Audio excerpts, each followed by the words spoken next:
নির্বাচিত মাননীয় সদস্য রুমিন ফারহানা। মাননীয় স্পিকার, আপনাকে অসংখ্য ধন্যবাদ। মাননীয় স্পিকার, কেন যেন অপ্রিয় বিষয়গুলো আমার ভাগেই আসে। গতকাল টিআইবি একটি রিপোর্ট দিয়েছে, সেই রিপোর্টে বলা হচ্ছে সরকারের 100 দিনে 605টি খুন। আমি আশা করেছিলাম মাননীয় স্বরাষ্ট্রমন্ত্রী আজকে এখানে উপস্থিত থাকবেন, কিন্তু আমি সামনে তাকিয়ে দেখলাম মাননীয় স্বরাষ্ট্রমন্ত্রীর আসনটি খালি, অর্থাৎ তিনি উপস্থিত নাই। কি আর করা, তার অনুপস্থিতিতেই বলি। সরকারের প্রথম 100 দিনে দেশে হত্যা, অপহরণ সহ বিভিন্ন অপরাধে উদ্বেগজনক হারে ঘটেছে বলে দাবি করছে ট্রান্সপারেন্সি ইন্টারন্যাশনাল বাংলাদেশ। এই সময় দেশে 605টি খুন, 196টি অপহরণের ঘটনা ঘটেছে বলে জানায় সংস্থাটি।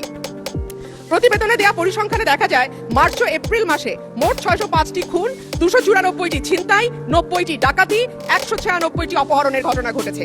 একই সময় পুলিশের উপর হামলার ঘটনা ঘটেছে 129টি, চুরির ঘটনা 2214টি। এছাড়া নারী ও শিশু নির্যাতনের ঘটনা ছিল 3496টি।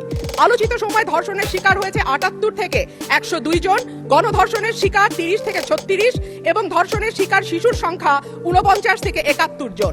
মাননীয় স্পিকার, আমাদের এই পরিসংখ্যানটি স্পষ্ট করে দেয় বাংলাদেশে গত 3 মাসে আইন শৃঙ্খলা পরিস্থিতির অবস্থা কি।